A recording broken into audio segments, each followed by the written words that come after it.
अस्सलाम वालेकुम students, once again this is me sir Shahriyar Abid. आप लोगों के लिए लेकर आए हैं एक अनदर टॉपिक और चैप्टर 4 से this topic is cell membrane. तो स्टूडेंट सेल मेम्ब्रेन को शुरू करते हैं। सेल मेम्ब्रेन को अगर हम बात करें कि what is cell membrane, so it is an outer covering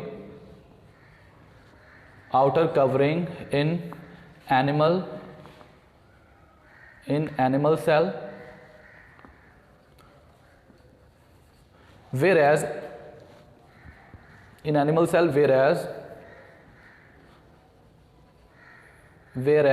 plant cells, in plant cell it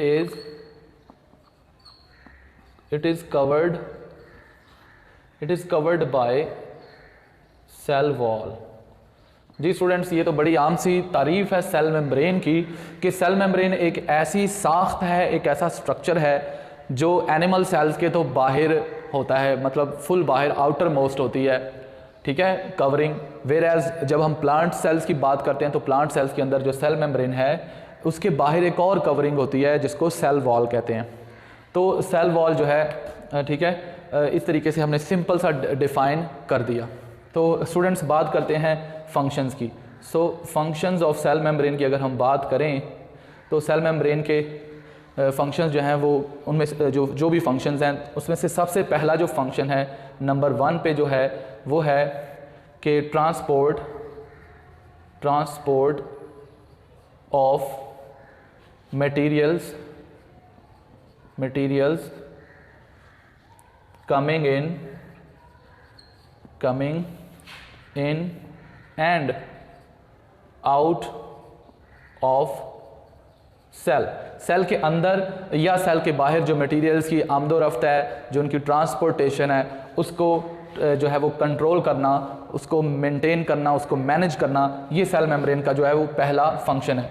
second function cell membrane का ये है कि it separates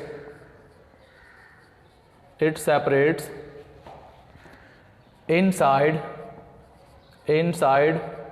of the cell from outside। अब सेल की जो इनसाइड है उसको आउटसाइड से सेपरेट रखना, ये भी सेल मेम्ब्रेन का एक फंक्शन है। नंबर 3 पे जो है जो फंक्शन आ रहा है वो है it also separates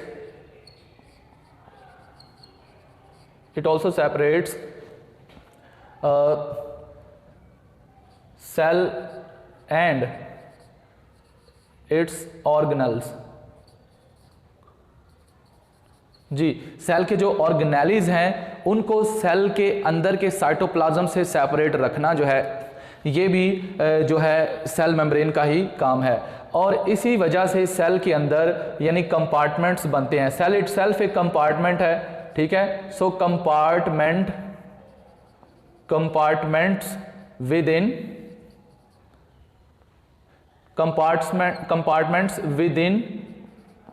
A compartment. जी, compartment within a compartment का मतलब है कि सेल के अंदर छोटे छोटे कंपार्टमेंट्स यानी सेल बनते हैं।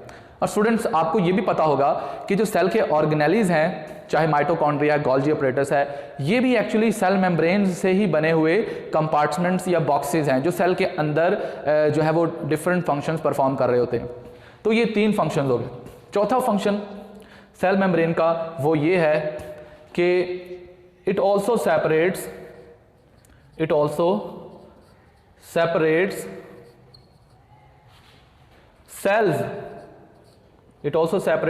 cells from one another। जी, ये बात काबिल गौर है कि सेल मेम्ब्रेन जो है, एक ऑर्गेनिज्म, कोई मल्टी सेलुलर ऑर्गेनिज्म ले लें, उसके अंदर डिफरेंट सेल्स होते हैं और there are a lot number of cells. अब हर सेल जो है एक कंपार्टमेंट है और फिर दूसरा कंपार्टमेंट अनदर सेल।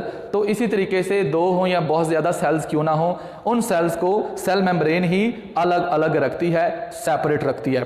तो आप देखें यहाँ सेपरेशन के हवाले से 3 फंक्शंस है, एक सेल का इंटरनल इनसाइड एनवायरनमेंट और आउटसाइड जो है सेल का एनवायरनमेंट, इन दोनों में जो डिफरेंस रखना, उनको सेपरेट रखना सेल मेम्ब्रेन का काम है, और इसी तरीके से बाकी के 2 भी। तो ये स्टूडेंट इसके 4 फंक्शन होंगे सेल मेम्ब्रेन के, मेरे ख्याल में अभी और भी होंगे, ज़रा सोचते हैं और कौन सा है। नंबर 5 पे हम देखते हैं सेल मेम्ब्रेन का, नंबर 5 पे कौन सा फंक्शन है। ये फंक्शन स्टूडेंट समझना बहुत ज़रूरी हैं, और उसके बाद हम बात करेंगे आगे सेल मेम्ब्रेन के स्ट्रक्चर की, वो भी बहुत क्रूशल है, बहुत इंपॉर्टेंट है समझना, और फिर जाकर के आप लोगों को ये समझ आएगी कि मॉलिक्यूल्स और डिफरेंट जो आयन्स हैं या डिफरेंट जो सब्सटेंसेस हैं सेल मेम्ब्रेन के अंदर या सर के आर पार जो है वो कैसे होती हैं। तो नंबर 5 पे जो स्टूडेंट फंक्शन है वो ये है कि इट गिव्स और प्रोवाइड्स लार्ज सरफेस एरिया। जी students, large surface area provide करती है, और इस लार्ज सरफेस एरिया को मैं आप लोगों को थोड़ा सा यहाँ एक क्लू देता हूँ समझने के लिए कि आपने 2 सेल के ऑर्गेनेल्स देखे होंगे, एक का नाम है माइटोकॉन्ड्रिया और दूसरे का नाम है क्लोरोप्लास्ट। ठीक है, माइटोकॉन्ड्रिया और क्लोरोप्लास्ट, इनके अंदर बहुत ही एक्सटेंसिव मेम्ब्रेन्स का जो है वो सिस्टम होता है। ठीक है, माइटोकॉन्ड्रिया की जो इंटरनल मेम्ब्रेन है उसमें बेशुमार इनफोल्डिंग्स होती हैं, तहें होती हैं, लेयर्स होती हैं, और जिसकी वजह से और उस यानी कि मेम्ब्रेन के ऊपर बेशुमार जो है वो रिएक्शन साइट्स होती हैं, मतलब जहाँ केमिकल रिएक्शंस होते हैं, एंजाइम अटैच होते हैं, केमिकल रिएक्शंस हो रहे होते हैं, जैसे कि सेलुलर रेस्पिरेशन का जो एक प्रोसेस है वो हो रहा होता है, क्रेब्स साइकिल वहाँ हो रहा होता है, ETC वहाँ हो रही होती है। तो इसलिए स्टूडेंट्स ये जो माइटोकॉन्ड्रिया है, ये एक मिसाल दे रहा हूँ कि large surface area where enzyme can attach and different processes और chemical reaction can take place. Similarly chloroplast की जब हम स्टूडेंट्स बात करते हैं तो क्लोरोप्लास्ट की भी इंटरनल मेम्ब्रेन का सिस्टम है जिसे वो थैलाकॉइड और ग्रेना बोलते हैं, stock of thylakoid is grana. तो वहाँ भी फोटोसिंथेसिस के जो केमिकल रिएक्शंस हैं जो है वो वहाँ हो पा रहे होते हैं। तो it gives a large surface area where enzyme can attach and chemical reactions can occur. तो ये हो गया 5वां फंक्शन। स्टूडेंट्स, छठा और आखिरी फंक्शन जो है सेल मेम्ब्रेन का वो ये है कि सेल मेम्ब्रेन के ऊपर जो है वो स्पेशल सरफेस जो है वो सेल, यहाँ पूरा लिखता हूँ जी, सेल सरफेस आइडेंटिफिकेशन मार्कर्स। जी, सेल मेम्ब्रेन की सरफेस के ऊपर बेशुमार आइडेंटिफिकेशन मार्कर्स होते हैं जिन्हें हम बोलते हैं सिग्नलिंग प्रोटीन्स, या एक और नाम भी मैं यहाँ दे देता हूँ सरफेस एंटीजन। जी, ये सारा कुछ जो है ना इसका मतलब सेम ही है कि सेल मेम्ब्रेन की सरफेस के ऊपर, ठीक है, आउटसाइड द सरफेस, ठीक है, स्पेशल जो है वो मॉलिक्यूल्स होते हैं जो मार्कर का काम करते हैं, यानी जो एक सेल टाइप को किसी दूसरी सेल टाइप से डिफरेंशिएट करते हैं, उनमें फ़र्क करते हैं। तो इसीलिए सेल को आइडेंटिफाई करना होता है जब तो सेल की जो सरफेस के ऊपर जो एंटीजेंस हैं या सरफेस के ऊपर जो प्रोटीन्स हैं, ठीक है, डिफरेंट मॉलिक्यूल्स हैं, वो ये हमें जो है वो बताते हैं कि ये which type of cell it is. तो स्टूडेंट, ये तो था डिफरेंट जो है वो फंक्शंस ऑफ सेल मेम्ब्रेन। जी, इसके साथ हम थोड़ा आगे बढ़ते हैं और अब हम देखते हैं सेल मेम्ब्रेन का जो कंप्लीट स्ट्रक्चर जो है वो क्या है, और ये समझना बहुत ज़रूरी है स्ट्रक्चर को, क्योंकि ये जो हमने अभी फंक्शंस पढ़े, इन फंक्शंस को तफसील से जब हम ये देखते हैं कि सेल मेम्ब्रेन किस तरीके से मटेरियल्स को इन एंड आउट करती है, तो फिर हमें ज़रूरत पड़ती है सेल मेम्ब्रेन के स्ट्रक्चर को समझने के लिए। तो स्टूडेंट्स, अभी हम अगली स्लाइड में देखते हैं सेल मेम्ब्रेन का स्ट्रक्चर। इस स्लाइड में स्टूडेंट्स हम बात करेंगे स्ट्रक्चर ऑफ सेल मेम्ब्रेन की। Students, structure of cell membrane को पढ़ने से पहले मैं आप लोगों को सेल मेम्ब्रेन के स्ट्रक्चर का एक बहुत ही अहम कंपोनेंट है जिसे कहते हैं फॉस्फोलिपिड्स, इसके बारे में कुछ बताना चाहता हूँ। लेकिन अगर आपको याद हो कि चैप्टर नंबर 2 में बायोलॉजिकल मॉलिक्यूल में मैंने फॉस्फोलिपिड्स आपको पूरी डिटेल में समझाया था स्टूडेंट्स, लेकिन यहाँ मैं थोड़ा सा टाइम लेता हूँ और आपको फॉस्फोलिपिड्स के हवाले से कुछ मज़ीद बताता हूँ। स्टूडेंट्स, जैसा कि आप जानते हैं कि जो सेल मेम्ब्रेन का जो फॉस्फोलिपिड कंपोनेंट है ना, ये एक लिपिड मॉलिक्यूल है। इसको फॉस्फोलिपिड्स क्यों कहते हैं, मैं यहाँ लिखता हूँ पहले फॉस्फोलिपिड। जी ध्यान से सुनिएगा, फॉस्फोलिपिड्स जो हैं ये क्या होते हैं फॉस्फोलिपिड्स। लिपिड्स में ना एक लिपिड मॉलिक्यूल के अंदर नॉर्मली जिसे हम ट्राई एसाइल ग्लिसरॉल मॉलिक्यूल बोलते हैं या लिपिड मॉलिक्यूल बोलते हैं, उसमें एक चीज़ हमारे पास होती है ग्लिसरॉल मॉलिक्यूल। इसके अलावा हमारे पास 3 फैटी एसिड मॉलिक्यूल्स होते हैं, 1 glycerol molecule and 3 fatty acid molecule. अब मैं पूरा मॉलिक्यूलर स्ट्रक्चर नहीं ड्रॉ करूँगा, जस्ट आप लोगों को एक रिवीजन देने के लिए। सपोज फॉर एग्जांपल ये मैंने एक ओवल शेप सर्कल ड्रॉ किया, ये एक ग्लिसरॉल मॉलिक्यूल है। इस ग्लिसरॉल मॉलिक्यूल के साथ जो है वो फैटी एसिड मॉलिक्यूल जो है अटैच होते हैं लाइक दिस। ये हमारे पास एक फैटी एसिड है, ये हमारे पास दूसरा फैटी एसिड है, इसी तरीके से ये तीसरा फैटी एसिड है।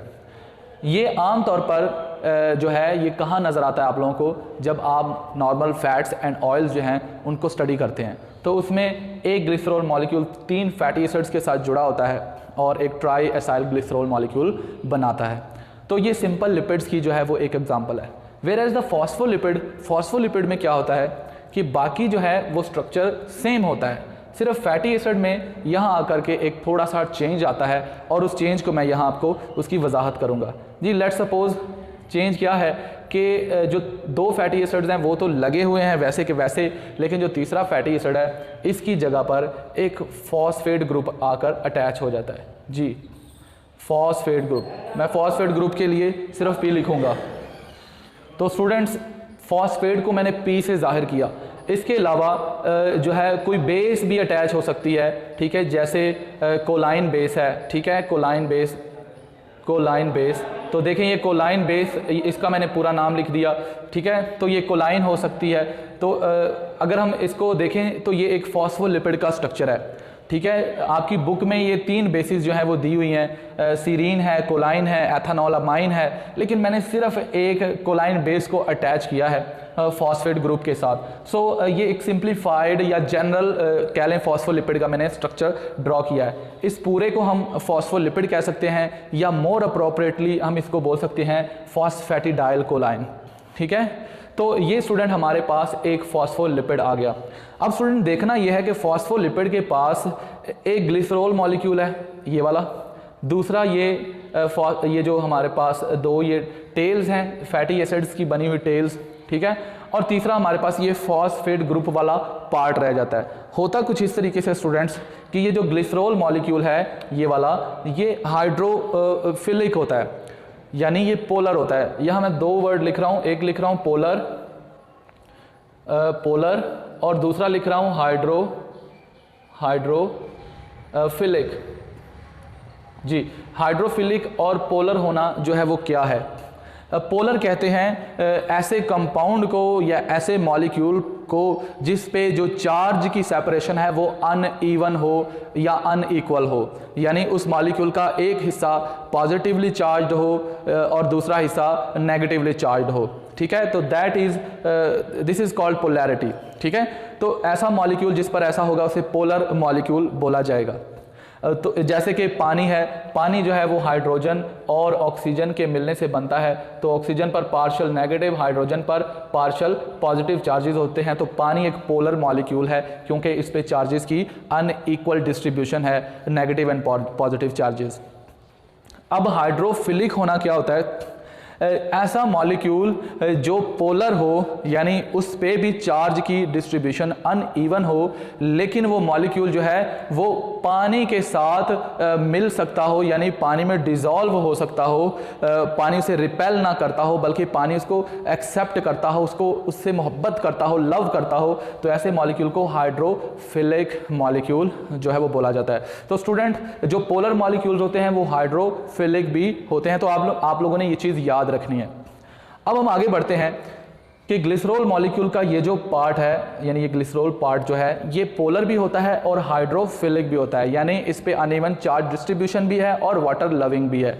Whereas this non polar tail जो है which is made up of hydrocarbons, यानी फैटी एसिड हाइड्रोकार्बन्स की बनी ये जो टेल है, इस पे चार्ज डिस्ट्रीब्यूशन तो है ही नहीं, मतलब ये इस पे चार्ज तो है ही नहीं, और फिर ये पोलर भी नहीं है, नॉन पोलर हुआ, तो हम यहाँ लिखते हैं कि ये नॉन पोलर है, ठीक है, क्योंकि इस पर कोई चार्ज है ही नहीं। दूसरी बात, ये वाटर लविंग भी नहीं हो सकता, क्योंकि शर्त है वाटर लविंग होने के लिए पोलर होना ज़रूरी है। सो नॉन पोलर प्लस ये जो है ये हाइड्रोफोबिक होगा, हाइड्रोफोबिक यानी पानी से दूर रहने वाला या पानी से नफरत करने वाला या डरने वाला। ऐसा मॉलिक्यूल जो पानी से दूर भागे उसे हाइड्रोफोबिक बोलते हैं। तो ये नॉन पोलर टेल्स। अब जो तीसरा मॉलिक्यूल है दैट इज फॉस्फेट। ये मैं फॉस्फेट वाले हिस्से को ये ड्रॉ कर रहा हूँ, ठीक है, बल्कि इसके लिए मैं एक डिफरेंट कलर जो है वो यूज़ करता हूँ। सो लेट सपोज मैं यहाँ ये ग्रीन कलर यूज़ कर रहा हूँ, ठीक है। अब ये ग्रीन पार्ट जो है ये फॉस्फेट वाला पार्ट है, मैं यहाँ छोटा सा लिख देता हूँ फॉस्फेट वाला पार्ट। ये कौन सा पार्ट है? This is polar and hydrophilic. जी, ये हाइड्रोफिलिक भी है और पोलर भी है। होता कुछ यूं है कि ये नॉन पोलर्स जो है इसको रिपेल करते हैं, इस पोलर पार्ट को, और पोलर इसको अपनी तरफ अट्रैक्ट करता है। ये पार्ट इसके साथ इस तरीके से, यहाँ इसको मैं शो करता हूँ, ऐसे रोल हो जाता है इसके साथ, यानी जो फॉस्फोलिपिड का ग्लिसरॉल हेड है इसके साथ ये ऐसे रोल हो जाता है। तो अब हमारे पास जाके क्या बचता है? फॉस्फोलिपिड ये वाला, और इसकी ये जो टेल्स हैं नॉन पोलर, और प्लस ये मैंने जो कलर दिया ये मैं शो कर रहा हूँ फॉस्फेट वाले पार्ट को। तो अब इसको फॉस्फोलिपिड का मॉलिक्यूल आप कह लें, और इसको ना एक कन्वेंशन के तौर पर, यानी आसानी के लिए हम इसको क्या करते हैं कि रवायती तरीके से हम फॉस्फोलिपिड को मॉलिक्यूल को ऐसे इसका सर्कल हेड ड्रा करते हैं और नीचे ऐसे दो टेल्स ड्रॉ कर देते हैं, ऐसे सीधी दो टेल्स, ठीक है। और आपने ये टेल्स समटाइम्स इस तरीके से, एक टेल सीधी और दूसरी ऐसे टेढ़ी भी देखी होगी, ठीक है। ये टेढ़ापन उस टेल को जाहिर करता है जो अनसैचुरेटेड फैटी एसिड्स की बनी होती है, यानी ऐसी चेन जिसमें कार्बन कार्बन के दरमियान डबल या ट्रिपल बॉन्ड मौजूद हो। तो स्टूडेंट ये वाली टेल जो टेढ़ी वाली है ये इसको जाहिर करती है, अनसैचुरेशन को। ठीक हो गया स्टूडेंट? तो ये है फॉस्फोलिपिड मॉलिक्यूल। अब फॉस्फोलिपिड मॉलिक्यूल्स की इस यानी कि वजह से कि इसका हेड जो है ये पोलर होता है और इसकी जो टेल है ये नॉन पोलर होती है, ये टेल जो है ये नॉन पोलर होती है। अब अगर हम फॉस्फोलिपिड मॉलिक्यूल को वाटर के ऊपर ऐसे स्प्रे करें या वाटर के ऊपर उसका एक ड्रॉप डालें, तो फर्ज करें this is the surface layer of water molecules, और हमने फॉस्फोलिपिड मॉलिक्यूल को स्प्रे किया है, तो क्या होता है कि फॉस्फोलिपिड मॉलिक्यूल जो है उसका जो पोलर पार्ट है ना, यानी हेड वाला हिस्सा, वो फेस करता है वाटर की सरफेस को। क्यों भला जी? बिकॉज वो हाइड्रोफोबिक है, उसकी जो हेड है हाइड्रोफिलिक है, वाटर लविंग है, क्योंकि वो पोलर है। जैसे मैंने यहाँ बताया कि इसका जो हेड है ये पोलर है, तो यहाँ वाटर को फेस करता है, जबकि इसकी जो टेल है ये ऐसे ऊपर की तरफ वाटर से दूर भागेगी, वाटर से अवे मूव करेगी। क्यों भला? क्योंकि इसकी जो टेल है वो नॉन पोलर है और हाइड्रोफोबिक है, यानी वाटर से हेट करने वाली है, वाटर से दूर भागने वाली है।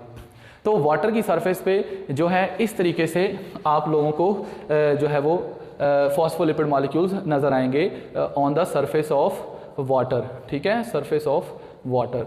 ये सरफेस ऑफ वाटर के ऊपर ये सूरत हाल है।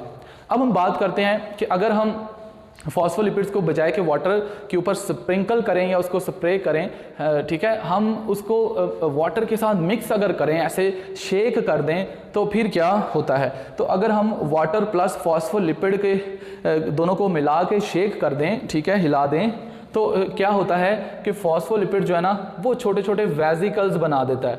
वेजिकल्स यानी कंपार्टमेंट्स। ये बड़ी इंटरेस्टिंग इनकी प्रॉपर्टी है कि कंपार्टमेंट्स बना देता है। ये कंपार्टमेंट्स बनाने का मतलब क्या है? फ़र्ज़ करें यहाँ मैं फॉस्फोलिपिड मॉलिक्यूल को एक सर्कल यानी एक दायरवी शक्ल में अरेंज कर रहा हूँ, दिस इज़ अ सर्कल।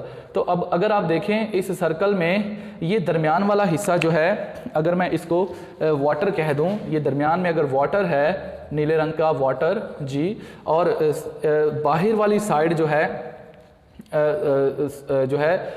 ये वाटर को फेस कर रही है, इंटरनल साइड, ठीक है, और जो बाहर वाली साइड है ये, ठीक है, इस तरीके से ये सारे ये इनकी जो टेल है ये भी वाटर को वैसे फेस तो नहीं करेगी, अभी डायग्राम कंप्लीट नहीं है। अब नेक्स्ट क्या होगा, एक और लेयर फॉस्फोलिपिड्स की, वो भी इसी तरीके से in the reverse fashion arrange होगी, ठीक है। आप देख रहे हैं ये दो फॉस्फोलिपिड मॉलिक्यूल्स की बाई लेयर बन रही है, तो ये ऑपोजिट डायरेक्शन में जो दूसरे मॉलिक्यूल्स हैं फॉस्फोलिपिड के वो अरेंज हो रहे हैं, ठीक है। उनके हेड्स जो हैं वो बाहर इन्वायरमेंट में जो वाटर है उसको फेस कर रहे हैं, और यानी जो बाहर यहाँ वाटर होगा, यहाँ वाटर, तो ये डायग्राम आपको समझनी होगी। देखें हेड जो है वो इंटरनल साइड में जो दरमियान में वाटर है उसको फेस कर रहे हैं, जबकि जो बाहर साइड में जो वाटर है इन्वायरमेंट में, सेल के इन्वायरमेंट में, इस कंपार्टमेंट के बाहर जो वाटर है उसको ये वाले पोलर हेड जो है वो फेस कर रहे हैं। तो इस तरीके से फॉस्फोलिपिड मॉलिक्यूल्स जो हैं वो एक कंपार्टमेंट बनाते हैं, और इस कंपार्टमेंट को किसी दूसरी बुक में लिखा हुआ है, इसको मिसल्स बोलते हैं, ठीक है, ये मिसल्स हैं। और अब इस मिसल्स की मैं आपको बेस्ट मिसाल देता हूं कि सेल इटसेल्फ क्या है। सेल जो है, ठीक है, सेल भी तो एक इसी तरीके से कंपार्टमेंट ही है ना सिर्फ सेल बल्कि सेल के जो ऑर्गेनेलीज हैं, ऑर्गेनेलीज वो भी तो इसी तरीके से कंपार्टमेंट्स हैं। और अगर आप सेल की मेम्ब्रेन की बात करें, ठीक है, सेल मेम्ब्रेन की यहाँ मैं ड्रॉ करता हूँ, तो सेल मेम्ब्रेन लिपिड बाइलेयर की बनी होती है ऐसे, ठीक है, ये लिपिड बाइलेयर है। अब ये दूसरी लेयर है, तो एक साइड जो है वो सेल की इनसाइड है, लाइक अगर मैं यहाँ लिख दूँ this is the inside of cell, inside of cell, और ये वाली जो है ये आउटसाइड है। फर्ज करें ये मैंने इसको इस तरीके से अलग अलग साइड्स बनाई, ये आउटसाइड है। तो अब देखें आउटसाइड में जो वाटर होगा, वाटर, ठीक है, उसको ये वाले पोलर हेड फेस करेंगे, ठीक है, वाटर पोलर है, ये हेड्स भी पोलर हैं। सिमिलरली जो सेल के अंदर साइटोप्लाज्म में वाटर होगा उसको ये वाले हेड्स फेस करेंगे, तो ये भी वाटर है बट ये सेल के इनसाइड साइटोप्लाज्म वाला वाटर है, तो यहाँ ये वाले पोलर हेड जो है वो फेस कर रहे हैं। लेकिन जो नॉन पोलर टेल्स हैं ये पानी से बचने के लिए दरमियान में आ जाती हैं, एक दूसरे को डायरेक्ट फेस कर रही होती हैं। तो स्टूडेंट्स ये है फॉस्फोलिपिड मॉलिक्यूल। अब फॉस्फोलिपिड मॉलिक्यूल को आज की मेडिकल साइंस जो है यूज़ कर रही है for delivering drugs into the body of the organism, और ये बड़ा ये सेफ तरीका है, ठीक है। आप कोई भी ड्रग है, ठीक है, आप उसको इस वेजिकल के अंदर यानी यहाँ दरमियान में उस ड्रग को आप यहाँ जो है उस केमिकल ड्रग को या जो भी वट एवर ड्रग है आप उसको इस मिसल्स के अंदर डाल दें, ठीक है। और ये भी बड़ा आसान तरीका है। आपने क्या काम करना है, एक ड्रग लेनी है, ड्रग केमिकल लेना है, और साथ में आपने क्या लेना है जो है वो फॉस्फोलिपिड्स लेने हैं, ठीक है। आपने उस ड्रग वाले सोल्यूशन और फॉस्फोलिपिड को मिलाकर ऐसे शेक करना है, और ऑटोमेटिकली छोटे छोटे मिसल्स यानी बॉक्सेस बन जाएंगे, वेजिकल्स बन जाएंगे, और उन वेजिकल्स के अंदर क्या होगी, हमारी डिज़ायर्ड ड्रग, और फिर उस ड्रग को आप स्प्रे करेंगे ऑर्गेनिज्म के अंदर, और फिर ये आसानी से ऑर्गेनिज्म जो है ये डिलीवर हो जाएंगे, या सॉरी ये ड्रग जो है वो उस ऑर्गेनिज्म की बॉडी में डिलीवर हो जाएगी। तो स्टूडेंट ये तो था फॉस्फोलिपिड। अब हम बात करते हैं सेल मेम्ब्रेन के स्ट्रक्चर की अपनी अगली स्लाइड में।